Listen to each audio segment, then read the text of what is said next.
the session. And the topic of this session is from startups to unicorn, the professional's role in scaling success. I'd like to welcome on stage the panelists for this session. Please welcome CA Dr. Raj Chawla, respected Central Council member with the Institute of Chartered Accountants of India. The moderator of the session, Mr. Ayush Bansal, Vice President and General Manager with Razorpay Capital. Amidst your round of applause, can I welcome on stage the panelist, Mr. Hiranmay Mahanta, Chief Executive Officer of iHub Gujarat. I'm sure we'd like to know more about what is iHub Gujarat. And also, please welcome on stage Ms. Kantha Naicker, Chief Executive Officer with Invictus Foresight, South Africa.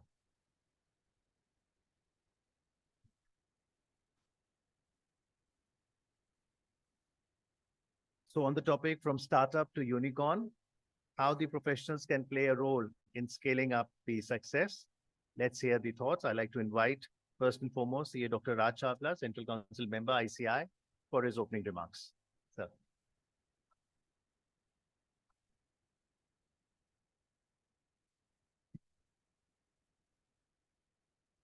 Good afternoon, everyone. Thank you, Amit ji. On the dais, Mr. Ayush Bansal, Vice President and General Manager, Razorpay Capital. Our panelist, Mr. Hiranmay Mahanta, Chief Executive Officer, iHub Gujarat. Ms. Kantha Naicker, Chief Executive Officer, Invictus, Foresight, South Africa. Ladies and gentlemen, I am truly honored to welcome you all on this distinguished panel discussion on From Startup to Unicorn, the professional role in scaling success. Here, we will discuss the role of chartered accountant in this area. So today, we gather to explore and descent and dynamic landscape that lies at the intersection of finance, business, and professional growth. Jeff Jordan once said that a good finance executive almost always pay for themselves immediately, whether it is through a better fundraise, optimized startup, spending and cash flow, or more revenue due to key insight. So, chartered accountant is an invisible asset to the startup, using skills and intimate understanding of the startup and the environment in which it operates. Chartered accountant assist with corporate strategy, provide advice and help business to reduce cost, improve their top line, and mitigate the risk. As board director, chartered accountants represent the interest of the owners of the startup. Their roles ordinarily includes governing the organization, such as annual budget, accounting to the stakeholder for the startup performance, appointing the chief executive, and determining management compensation. As chartered accountant, have oversight over all the matters relating to the startup financing.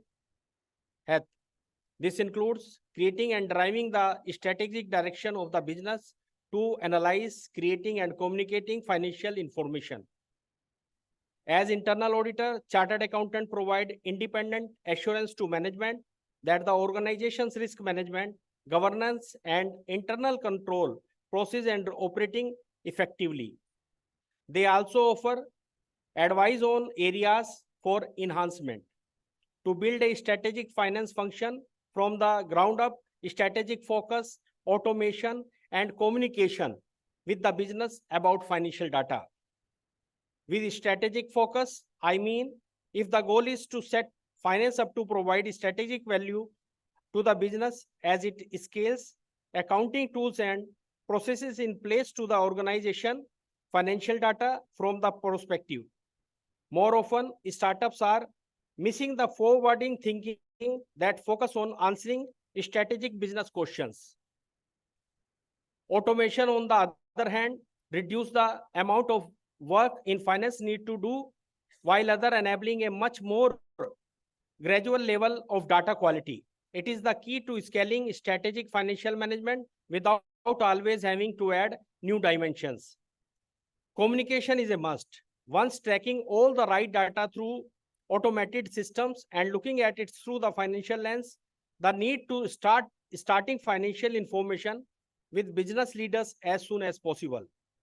Chartered accountant can focus more on financial analytics and being the strategic partner in the locus of stakeholders' need. So now I hand over this deliberation to our esteemed panelists and request them to share their expertise and thoughts. And I encourage the audience to actively engage in the conversation regarding the professional role in scaling the success. Thank you very much.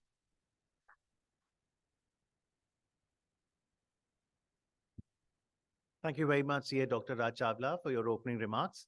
It's over to the moderator of the session now, Mr. Ayush Bansal. Thank you, sir, for the introduction. Hi, everyone. So, I was not supposed to actually moderate this session. I was part of the panelist, but I think the original moderator, they met with a small accident, and I was asked to change the role, which I've done throughout my startup life. So I think it goes well with my 10 years of journey at startup. Before I jump into and start asking questions, I wanted to get a show of hands. How many of you are either working with startups or associated with startup in any way? Oh, wow, quite a bit, yeah.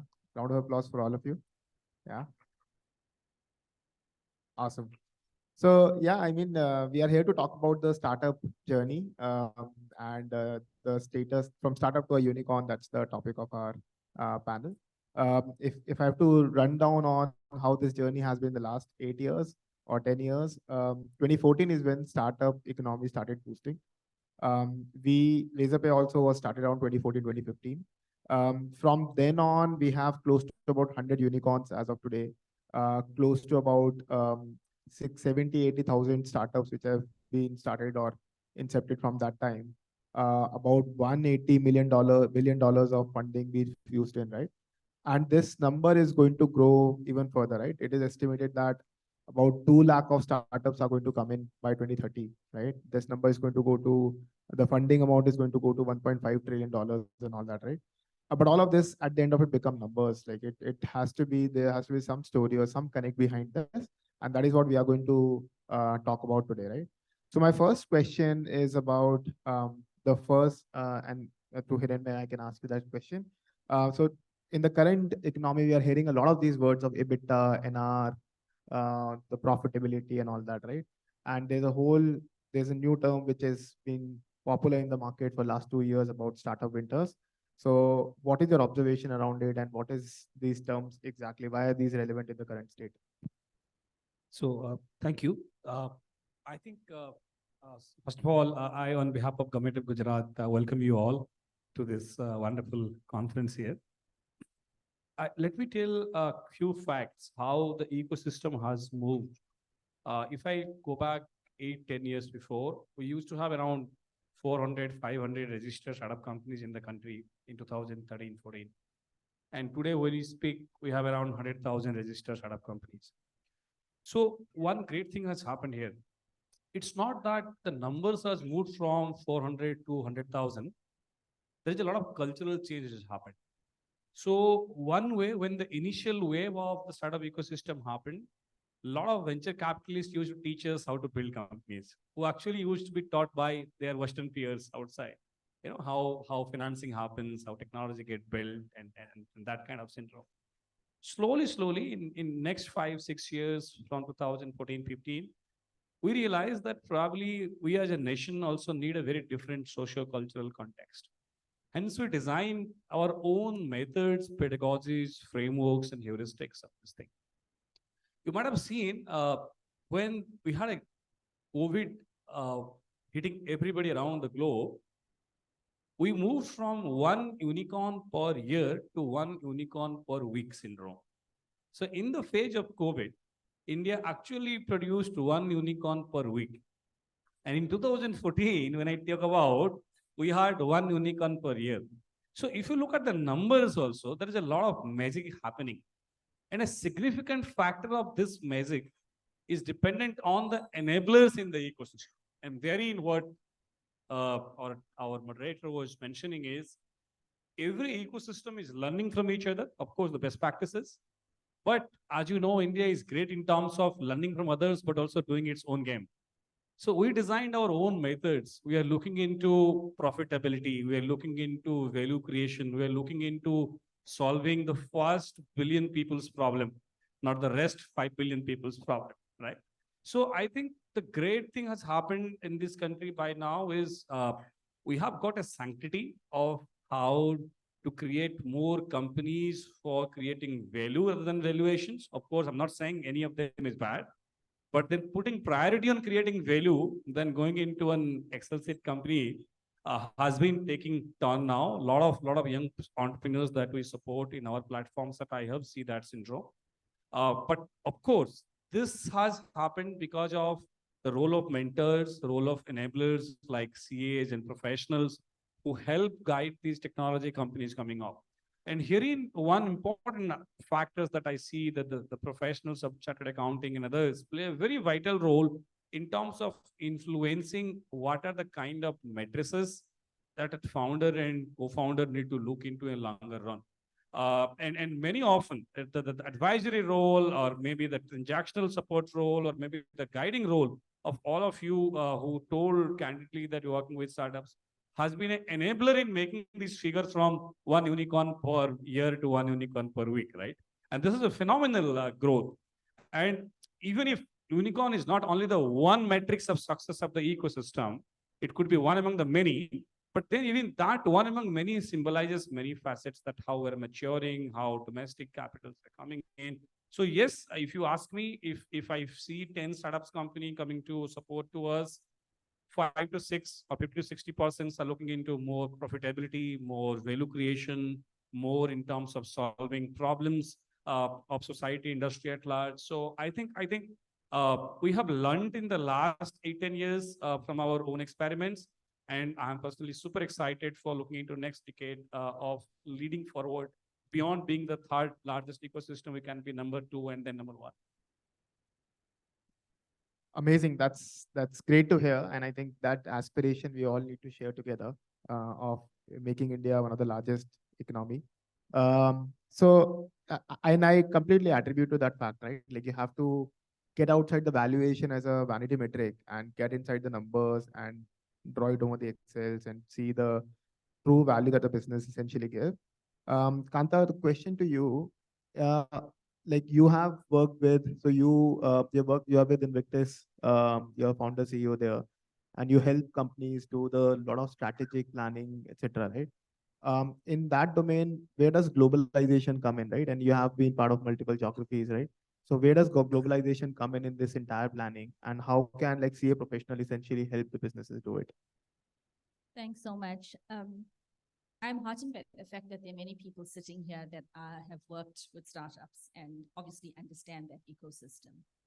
I'm a professional accountant myself. I have an accounting practice for many years, too many years. But I also work in strategic foresight. And the reason why I made the change over is that I understand that the startup ecosystems requires people who are just not looking at figures. So we need people to understand people. And from a globalization perspective, people is what's going to drive your business. So we are taught in all of the work that we do from a skills perspective, we are ethical, we're integrous, we know our figures, we're good bean counters, we can provide an assurance report. The reality is, what are we doing to change ourselves in order to fit into the ecosystem of a startup? Now, Ayush spoke about, and we were chatting earlier, about the first person that he employed was a CFO, and he trusted that CFO. So from a professional perspective, one of the things and a globalization perspective is trust. Trust amongst professionals, trust with your client, but also understanding that you're going to be the person that looks forward all of the time. You're the foresight enabler, value creator. You're the person that ensures that you don't just look with blinkered eyes as to what your entrepreneur is bringing to the table. You're actually looking beyond. You're seeing a COVID before COVID happens. And how do you do that? By developing your own skills, developing your foresight thinking skills. We're not taught this. We're taught to think in a box. And there was a number bandied about the room that if you're a professional accountant for more than 10 years, you've fallen into the rut of doing the same things constantly and expecting a different result. Those millennials that are being challenged with, that are coming up the line, they can enter globalization better than those of us who've been practicing for a long, long time. So let's go back to globalization. Globalization, from a professional accountant perspective, is exactly what Hiranmay said. We need to make sure that we understand what the other markets are thinking, what the other markets are doing, what the other players in the markets are doing. So how do you prepare yourself? The only way you prepare yourself is by collaborating, right? And I think this is one of the big pitfalls for many professionals. We do not collaborate. We do not want to collaborate because we believe that our client's going to get stolen away by the person that's sitting in the US because they are the US and they know more than us. They don't know more than us. Whether you sit in South Africa, you sit in India, we need to build ecosystems that are true to who we are and do things the way we do things, but also trust and make sure that from a circular advisory perspective, we are advising fully. If I cannot advise on things like cross-border transactions, I should pull in a professional that can do that. So globalization means I've got to trust what happens on the other side. Globalization means that I've got to take some risk. We don't take risk. We also don't take risk as professionals. We've got to take some risk in ensuring that these type of get-togethers, the GloPACs and the World Congress of Accountants, and engaging with people across borders, we're understanding how they do business, and we're forging those relationships to do business with them differently, so that when Ayush has to scale his business, he's able to call on a professional accountant in South Africa if that's what is needed.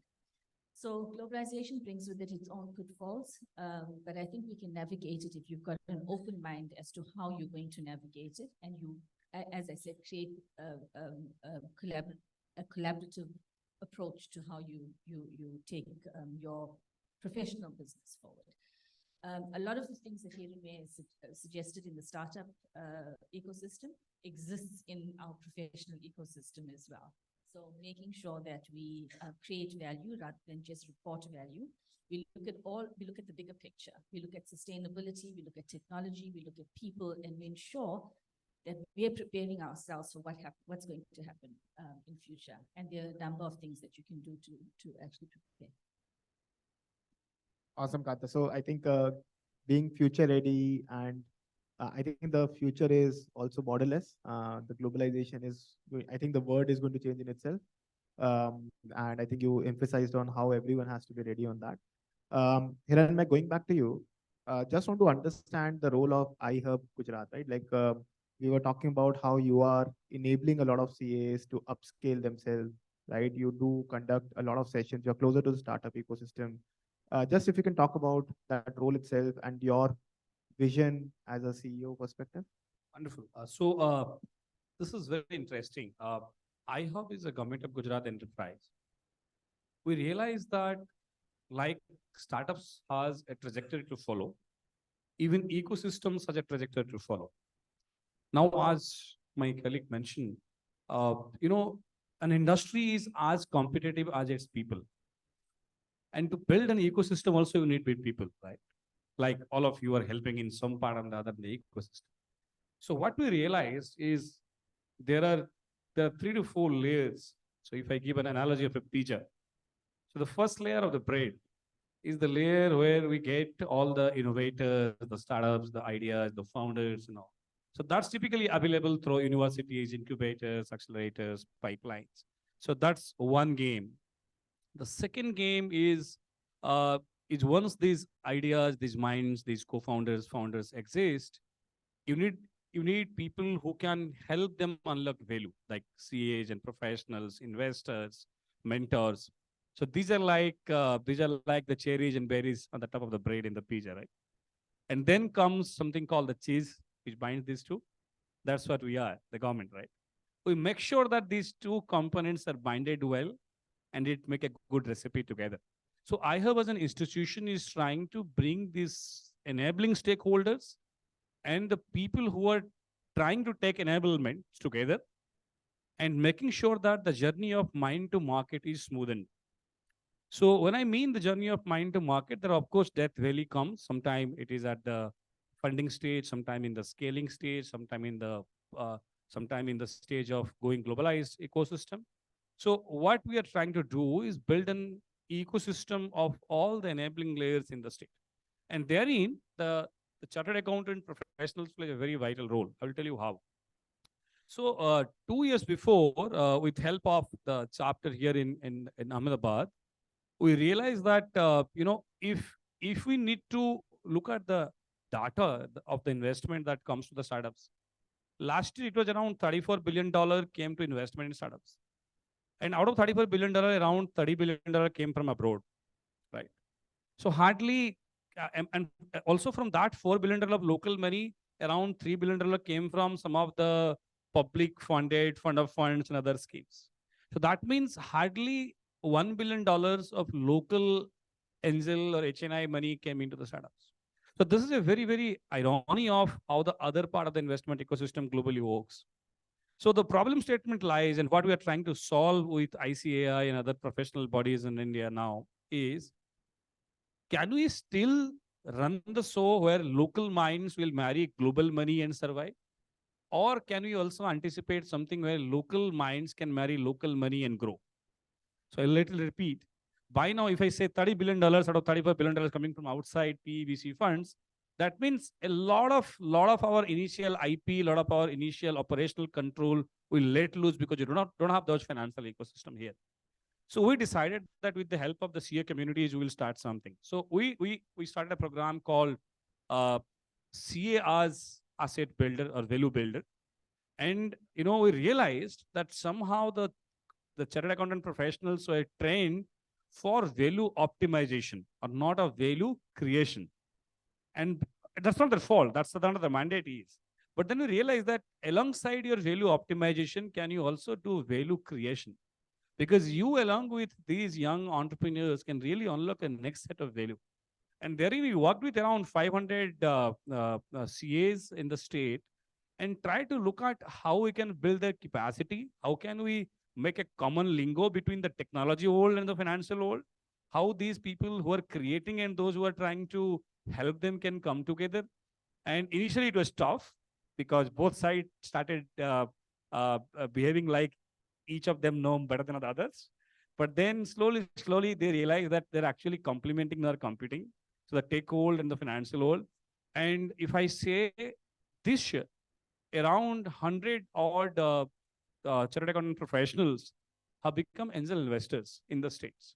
So it has been a great achievement for us in the ecosystem from the standpoint of Government of Gujarat, I have and others, that now we started unlocking local money going into local technology companies, which is a very, very great thing. So one of the idea was, if the first dollar that need to come to a startup company in the state, can it not be done from the domestic capital itself? So that was a problem that we are trying to solve.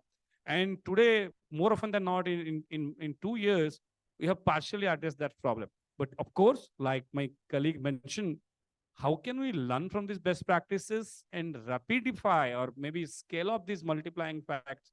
That's the question that we are still trying to understand. But of course, the professionals in this space has been a great help, not only in terms of doing auditing and valuing and all these things, but also co-creating with the founders to unlock more value.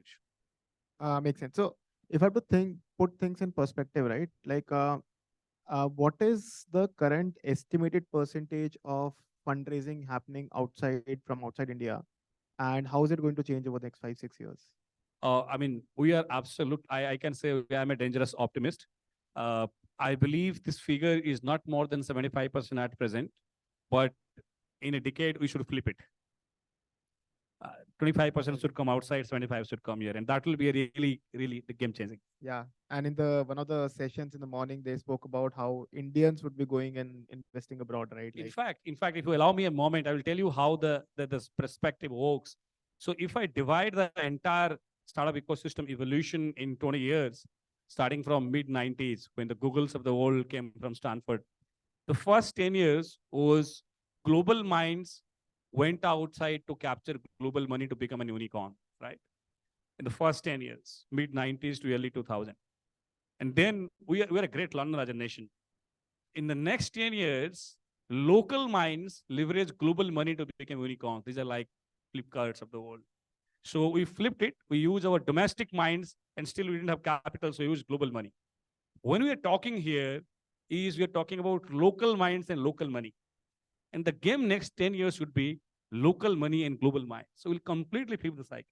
So it might happen, many of you might be advising your clients and investors and funds and family offices to invest in San Francisco, Pretoria, somewhere else. So that's the game that probably the India model of investing in startups will look like. It's a great vision, yeah. Awesome. And I'll also hold you to the pizza analogy that you gave. I'm feeling hungry right now. So, so Kantha, just sticking on the same point, right? What are the trends that you usually see around the fundraising, right? Fundraising being one of the most important activity for any startup, right? At least maybe not in the last 1 year or so, because we keep calling funding winters, but generally it is one of the very important stage for startups, right? So what is, in your opinion, the trends around fundraising? How is it going to change? And like, how can the CA professionals can help in that activity for a business? I like what Hiranmay said, and I think the world is moving this way where we want local money, local minds, local input and growth of the country, and then obviously growth of the community and growth of the country. Funds are dry everywhere in the world.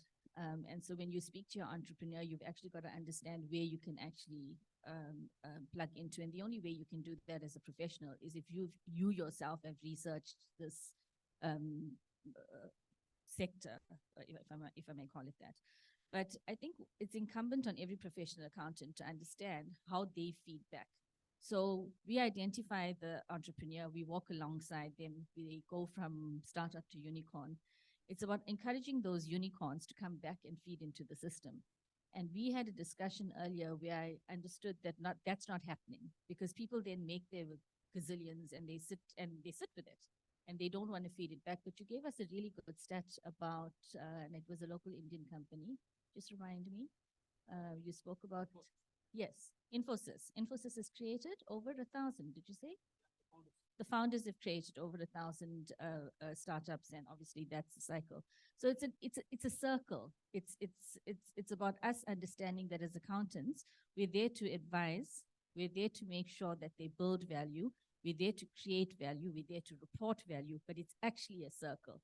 So I see fundraising coming from that perspective, because I think the traditional fundraising that we've seen out of you get the difference of this world out of the UK, and you get the UN, and you get the World Bank and the Asian Bank, etc. Those banks are not going to be the people that traditional VCs are going to look at. You need to actually create more VCs. So the question you should be asking yourself sitting here is, how do I, as a professional accountant, create a VC? Now, to create a VC, you'll have to understand a VC's mind. And a VC's mind is only about making money. But we're not only about making money, it's about contributing back into social purpose and understanding how we're going to change communities. So, and I think I can bring, it's from a South African perspective, it also fits, it's a smaller scale, but it fits here. I spoke about a small startup that we have in the Western Cape in South Africa. One of their givebacks is that they get young people to go around what we call townships. So if you think very low income, income neighborhoods, they get the young people to go collect garbage and obviously clean up the neighborhood. And then they get them to earn points, and they come back and earn things like airtime, food, bread, basic necessities. To get a VC to go and invest, you can understand it's not sexy, right? Because it's going to not make him or her any money. But what it does do is that it feeds back into society. So the funding that we're looking at is not just monetary funding. And I know I'm talking really, really small scale, but I think we've got to have some forward-looking thoughts about where we want our communities and our countries to go. India is on a great trajectory. You guys are going to top the world in the next couple of years, if not in the next year. And I think if you build that sort of thinking into your own professional practice, and I'll step back a little while and stand still and talk about how we run practices. We generally get millennials in and we say to them, do what you did last year. We say to them, continue on the same trajectory. It's about changing the mindset and changing the way in which things are done. And if you don't change the way in which things are done, you're not going to change what's going to happen in the funding, in the entrepreneurial ecosystem, in looking forward and changing the world and creating those disruptors. There are many disruptors and diamonds in the rough that sit there. Us professionals need to identify that and step away from our traditional roles, not forgetting ethics and all of the lovely things that we learn, but in making sure that we embrace the type of care and understanding that is needed in this sort of environment to build those best next new Googles or best, I mean, I can't use Google because it's run by an Indian. I can't use any of the, I can't use any of the examples because they're all run by Indians, but to build the next best thing. So it's the professional accountant stepping back and changing your mindset as to how you need to identify the fundraisers or the funding mechanisms and putting that into play. I think very valid and noble thought that there are a lot of businesses who are actually acting on the ground and like creating value to the right society of the people. And of course, like you mentioned, right, it's against the whole investor mindset where investors are always going to optimize for profits and everything. And they would not never, or probably they have never done this investment so far. But what needs to change, right? In your opinion, what needs to change for them to seek attention or get the right sort of investments or whatever they need, right? For me, it's a more social and give back to nation building type of change and change mindset. Because if each one changes and one person and one action changes, we change a lot. So for me, it's making sure that when we're advising beyond just numbers, bottom line, all of the lovely things that we usually do. We're not just providing financial advice. We're providing heart and exactly what you said happened to you now, right? You had to come in, be agile enough to take over the system and moderate it. We've got to change our mindsets to be agile thinkers and agile professionals. I don't even know how to say that. Because if you're not willing to change, you're not going to actually, get be the change you want to see. That's the saying. A valid point. Change has to start from your own self. I think that's where the world changes.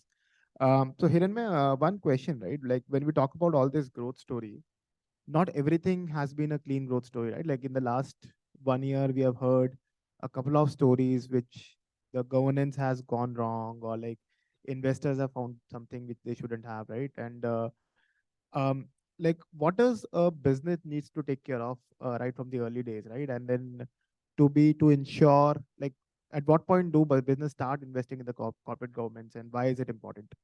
So I think this is very important. And when we are talking to a lot of accounting professionals, let me try to take the liberty of extending the definition of accounting. The accounting is not only financial accounting, it also has some factor of moral accounting, some factor of ethical accounting, some factor of social accounting. Because if you only account for the numbers that comes in and comes out, that probably tomorrow AI can do or machine can do. And what we need to factor in is how do we make sure that broadly we are socially accountable. That's factor number one. Because I mean, tell me today, if the professionals like you who are advising early stage companies, if you are not sticking into giving them a value culture, ethical, aspirational culture, it might happen. I have been mentoring few startups which later on went on becoming unicorns.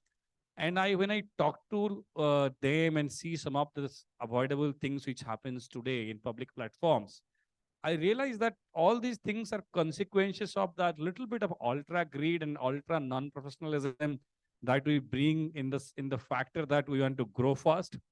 But honestly speaking, the startups that we saw who really created a huge value. I mean, there have been 5 young boys who are below 35-year-old from the land of Gujarat who have went on to found unicorns.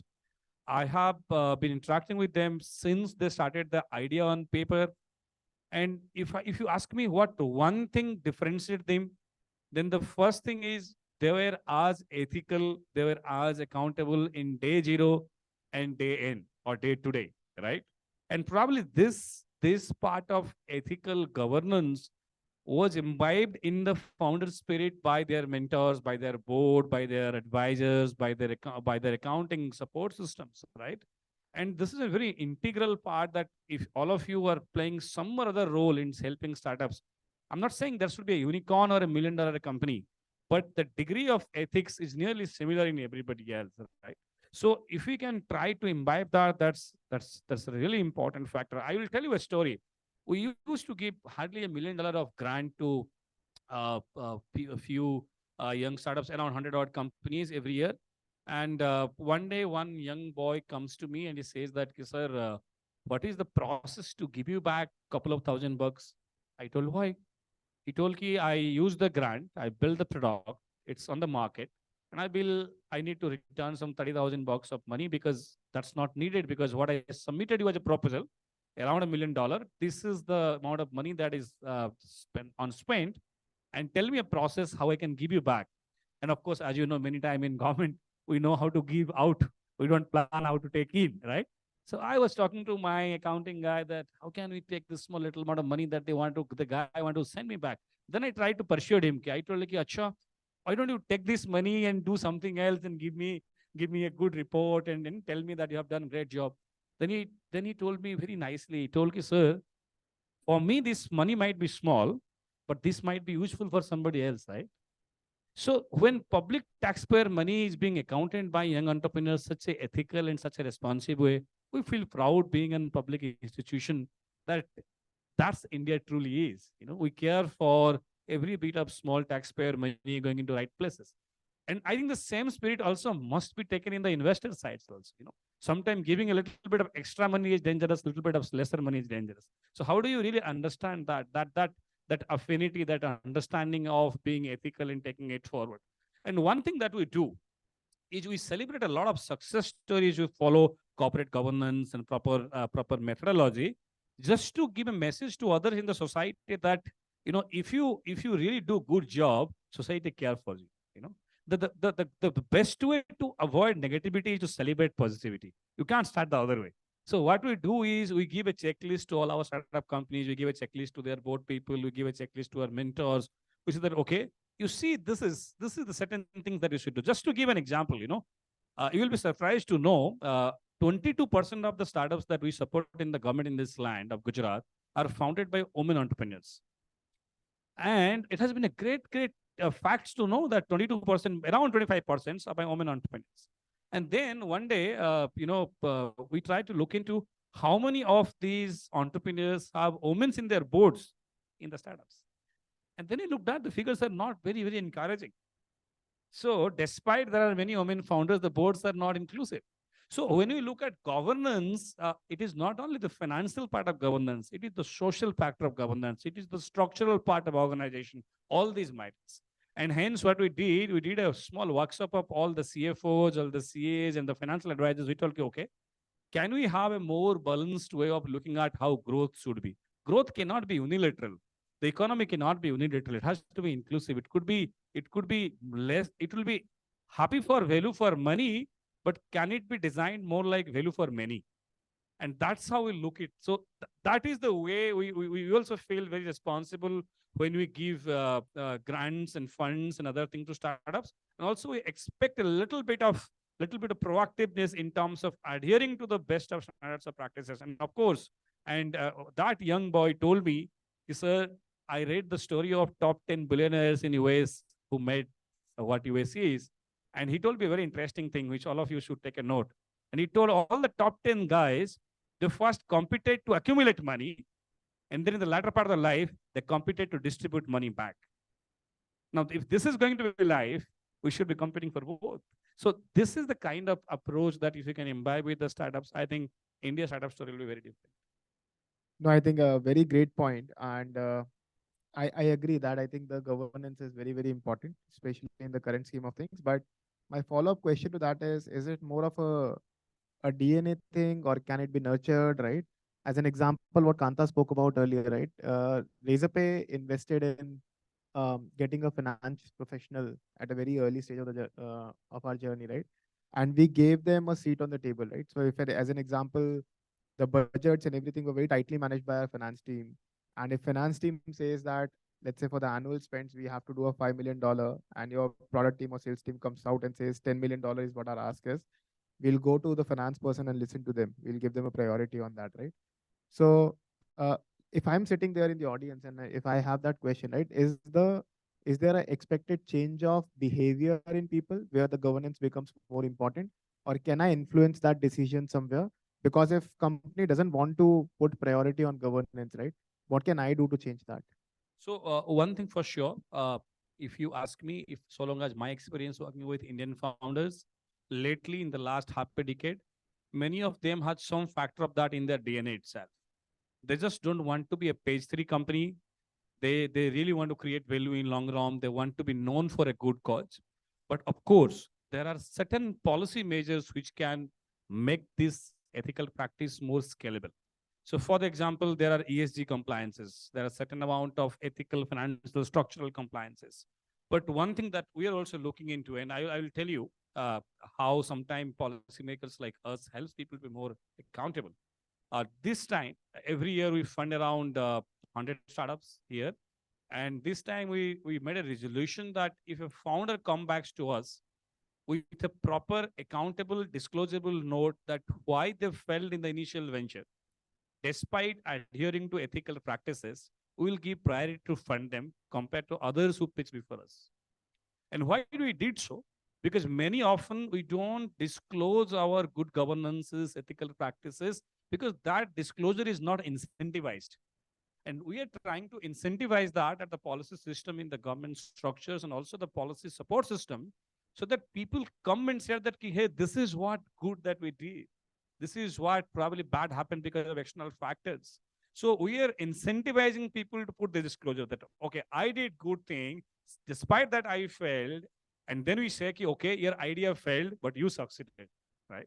So the differentiation or disattachment of success of an idea and success of an enterprise, and then following in proper method. So we are putting a lot of stress in the policy making side that if you have followed a very structured, good governance, ethical method, and by some or other reason your idea has failed, you are an asset to us. We call them as glorious failures. And that is how probably we can incentivize more policy push, more governance push from the systems.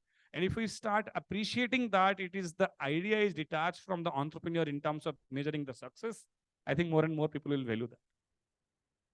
Can I add there? Yes, I please, think- Kantha, go. And I'd like to talk about this failure and success. So we as well as professionals, our success measure is the profit. It's the good ratios. It's never the story behind how they've got there. And from a professional accountant perspective, on the compliance side, for me, somebody is a success if they've paid all of their government dues, they've paid their salaries, they have done the right thing for the environment. They may not have reported it according to ESG principles, but they have done the right thing.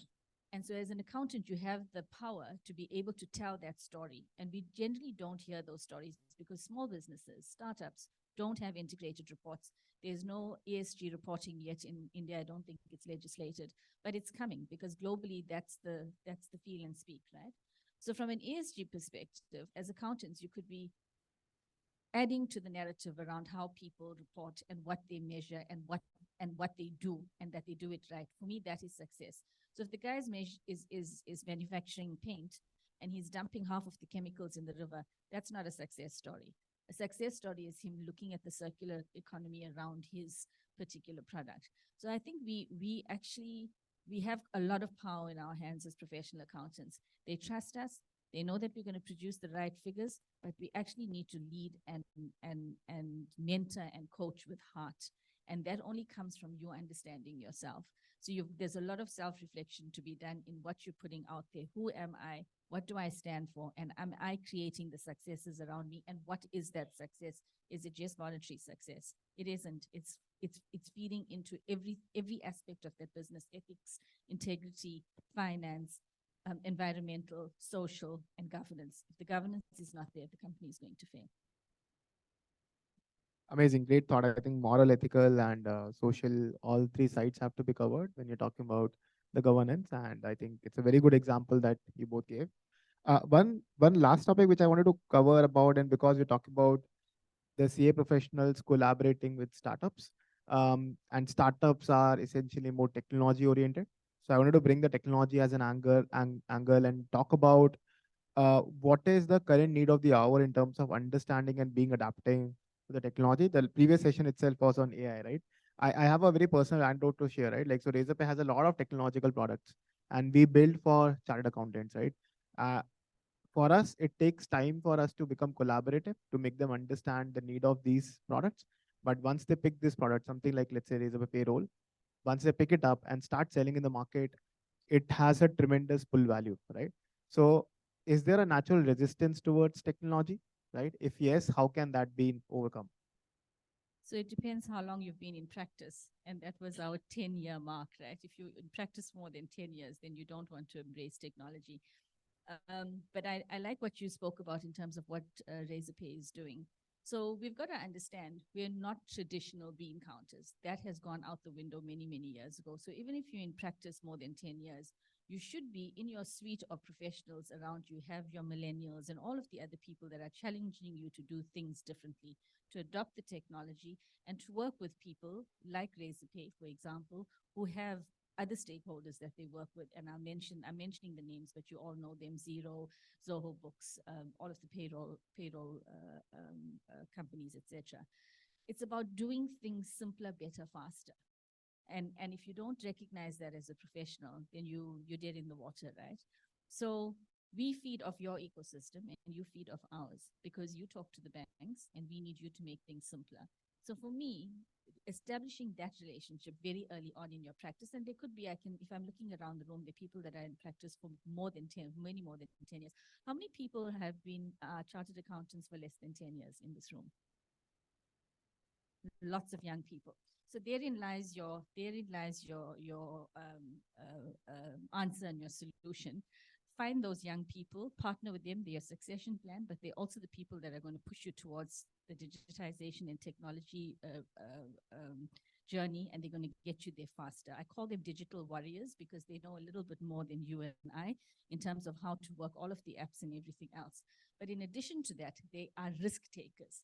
Traditionally, those of us that have been in practice for more than 10 years are not risk takers. We're not going to trust a Razorpay. Why? Because it's in the cloud, it's digital, it talks silently to the bank in the back end, and it doesn't, there's no paperwork, there's nothing tangible that you can touch. But I think by building those trust networks, and it generally happens with a younger set of accountants, and I know that ICAI has a number of younger accountants in that 400,000 that we always talk about. So for me, it's partnering with a younger set. They will change. They will make you change. Think about your own kids and grandkids and all of those kids that they sit there with this thing and they just know how it works. I think it's about imbibing the trust between the stakeholders and the providers of those services. Hiranmay, your thoughts on this? Like, So here is yeah. a point that I want to make. I believe from our experiences of working with technology companies, technology is not the end thing, it's the means to the end. And one of the problem that we see, many often the people who are using technology to solve your problems are not well versed with your problems. And hence they build a product fast and then try to feed you, saying that I will make your life easier, and it doesn't work, right? So I think technology that is available today can be used for many things. But how do you orient that technology application for solving your problems? Need your participation to share your problem. Today, when I talk to many fintech entrepreneurs, many often they build a product from imagining what the problem could be and then try to feed many professionals like you in B2B, B2C formats. And I think here in the role of all of you comes in place that because you work end to end in the integrated value chain, probably you are very closer to the problem statement. Now, if you can bring out those problem statement in an articulative manner, and then the technology founder or co-founder comes to use a technology to solve that problem, then probably the solution market fit will be far better than what the founder is chasing towards it. So I think this is one gap you as a professional can help the startup communities. And technology, of course, can solve many problems. But whether those problems are sticking to the need of the valuation is something that is very essential. And it's not that we build a solution and then try to find a problem. It's other way. We need to find a problem first and then build a solution.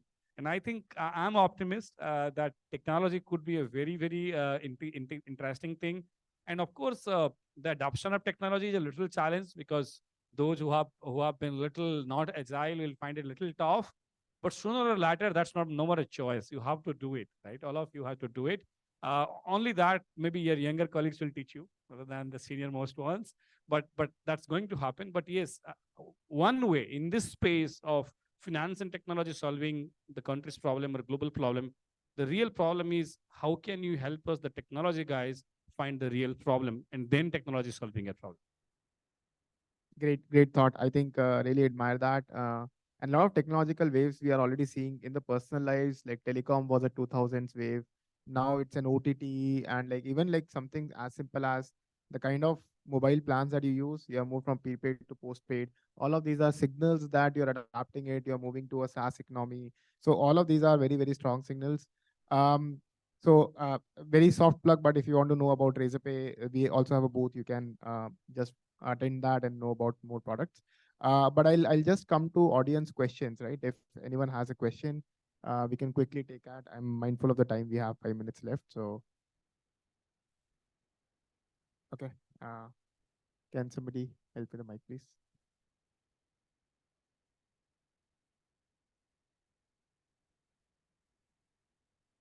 You can do a quick one-line introduction about yourself and ask question, please. And I worked in the industry for 10 years, and roughly for 10 years, I'm practicing as a chartered accountant. And I have working with 2 startups, and one of the startup has been reasonably successful. They've reached a turnover around 50 crores. But I like the analogy that you made that, there's a technocrats and there are finance people, and they need to marry. And you said in the context of the funding, but there are other aspects to it. So I'll give you an example. With this startup that I have in my mind, I started working as helping them in their GST notices and GST refunds. But there were 4-5 partners, and they had a falling out, and there was a boardroom battle, and I got engrossed because they thought that I am the best person to advise them. So more and more, my time started to go into their affairs, and they were engrossing me. And at the same time, because startups, they're bootstrapped, so their revenues are like not that even. So my question is that, with your experience of interface with so many startups, how do you solve this problem? In the sense that I was feeling that I should step back because my return on time invested is not getting justified. And at the same time, I could feel they need more and more of my time. And I somehow did not reach the stage where I could say that, okay, I need some stake if you further want my time, because it was my first experience of this kind. So I just want to learn from your experience. You probably would have faced these situations more than I have faced. Thank you. Yeah. So startups are typically like a high risk, high return game, right? So if I can give an example of Razorpay specific, so the chartered accountant that we worked with at our first year, they are still with us. So they have grown along with us and everything. So we 4 years back, we were their biggest client. And of course, now we have grown from there also. So I can say it's a high risk, high return. Like you have to, of course, you should not be mediating those problems. You should probably find the right counsel to do it. And these internal problems keep coming in the startup. But any opinions, Hiranmay and Kantha? Yeah, I think one thing is when you enter itself, you must look into some of the prior art what this company is following, like the founders agreement, and many often, even in CI, more often than not, most of the 8 out of 10 companies in India don't have a founders agreement. And what Tom, we build companies on personal relationships, and the relationship turns around in different time and tide. So I think if we have a checklist of standard SOPs, whether they have met as it's like an inflection that they came together, 2 flames and build companies, whether there was an understanding who will do what. When things are bad, then things become bad. So in good days, nobody looks into these SOPs. So I think as an professional advisor, I will suggest you that these small checklists, before you enter into the game, you must check in whether they have followed that procedural things or not. I mean, I asked 10 startups in ICAI. I said, do you have a founders agreement? They said, okay, why do we need it? We are good friends. He's my younger brother. But I tell them, look, here, Bengal is going to see you. Then am I going to be responsible for it tomorrow? So despite that, there's factors seeing that, see, I will tell you, in particular in India, more than contract law, we believe in trust-based society, right? We are not those contractual system-based society where for everything we write a signature, right? So because we are a trust-based society, many often when mistrust happen, these problems happen. So I'm not trying to advocate you move from a trust-based society to a contract-based society. But I'm saying, but there are certain aspects which might go bad tomorrow in financial governance. For that thing, even in the trust-based system, can you adhere to some contract-based systems? Because then there is a reference who committed what, at what juncture, at what value, at what perspectives. So I think this is also a very to-do list. Every CA professional who is advising to the company in the initial day must advise them, because it might happen for touchwood that problem will never come to look at those documents. But in more often than whenever this problem is happening, there is a missing of these documents. So this is a procedural thing that you must check in the beginning. It will not become a penny in the mind later on. And then more to that, I mean, I agree with the checklist, and I think we all live in trust-based societies where he's my brother, he's my sister. But you've got to understand the EQ of the people that you're getting involved with, right? So you operate here, you're professional, you understand what your principles are, your ethics are, you're not going to cross that line. The two entrepreneurs operate at a very different level. They are seekers, doers, and they get it done no matter what it takes. And so you've got to lay that law down very, very quickly and establish where they are in their journey. Because if they're people that are going to do anything about anything to get to the end result, bootstrapped or other, your principles are going to be put into question. So it's about understanding who they are as people. It's the most difficult thing in the world because you trust intrinsically first, and then you look back after that. From an Invictus perspective, we look at who is the persons, and that's why I say people are so important. We're doing business, but we're doing business with people. And if you understand people, and if people understand themselves, then you're halfway there. How do we solve it? Ask everybody to do a test? No, that doesn't work. It's about tuning yourself to understand you and how you would interact in those situations. So for instance, getting involved in that boardroom battle, stepping away and calling in the other professionals and saying, this is not for me, I don't advise on this, I'm an accountant, and you actually need a psychologist. You don't need me to deal with your problems. It's identifying that, but you won't know that until, and I'm sure you're shaking your head, you've learned already from the first one. You don't just get involved emotionally because you can't, you actually can't. And rather, as per the new guidelines of the ICAI, the auditor must take the appointment letter, and in appointment letter, the scope of work must be there. And with the scope of work, the remuneration to be paid is to be there. And that is must now. So relationship is different and work is different. And you are sitting in Gujarat and you are talking to Gujarati people. So I mean to say everything is separate. Yes. Awesome. Do we have time to take one more question? Okay, can we take it offline, sir? If that's okay. I think we are running short of time, so we can take it offline. Sir, we are short of time. Please, offline you can ask. Please, thank you very much. Yeah. So I'll thank Hiranmay and Kantha for being an amazing panelist. It was a very insightful session. Thank you, Raj, for giving the opening remarks. Can we have a round of applause for the panelists? Thank you.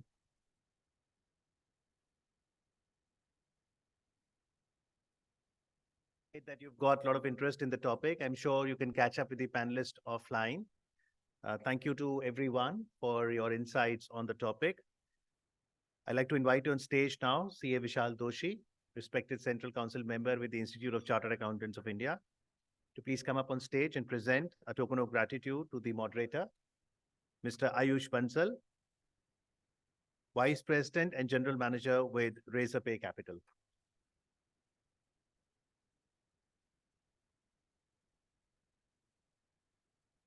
The traditional stroll and the memento depicting the charkha. Thank you very much. I request CA Vishal Doshi ji to stay on to present the memento to the panelist, Mr. Hiranmay Mahanta, Chief Executive Officer with iHub Gujarat. The iHub looks like great opportunity, great possibility. There's a helpline as well, which one can call and know more about it.